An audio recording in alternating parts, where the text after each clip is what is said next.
ہمارا تعلق ایسے معاشرے سے ہے جہاں ٹائم پاس کے لیے فیشنیبل محبوبہ اور نکاح کے لیے دیندار لڑکی کی ضرورت ہوتی ہے۔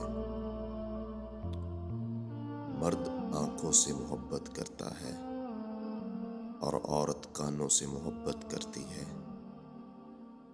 مرد اس عورت سے محبت کرتا ہے جو خوبصورت ہو، اور عورت اس مرد سے محبت کرتی ہے جو دل فریب باتیں کرتا ہو۔ مرد محبت کا سمندر ہے، عورت چاہتی ہے وہ اکیلی شارک مچھلی کی طرح اس میں رہے، جبکہ مرد چاہتا ہے کہ اس میں بہت ساری مچھلیاں ہوں۔ عورت کو مرد کے احسان سے ڈرنا چاہیے اور مرد کو عورت کے انتقام سے ڈرنا چاہیے۔ مرد اور عورت کبھی دوست نہیں بن سکتے،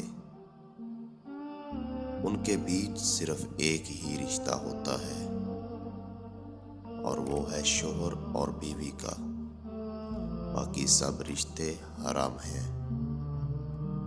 میں آج تک یہ نہیں سمجھ پایا غیر عورت کے جسم پر نظر رکھنے والا مرد اپنی ماں، بہن، بیٹی کے سامنے خود پر کیسے کنٹرول رکھتا ہوگا۔ مرد تو پاکیزگی اور حیا کا دیوانہ ہوتا ہے، وہ عورت کے ساتھ ریلیشن رکھنے کی بجائے نکاح کی خواہش رکھتا ہے۔ عورت سمجھتی ہے کہ مرد اس کی خوبصورتی پر مرتا ہے، جبکہ یہ عورت کی سب سے بڑی غلط فہمی ہے۔ اگر مرد خوبصورتی پر مرتا تو کوٹھے پر کوئی بھی عورت خوبصورت نظر نہ آتی۔ عورت محبت کا اظہار کر کے قید ہو جاتی ہے، جبکہ مرد آزاد ہو جاتا ہے۔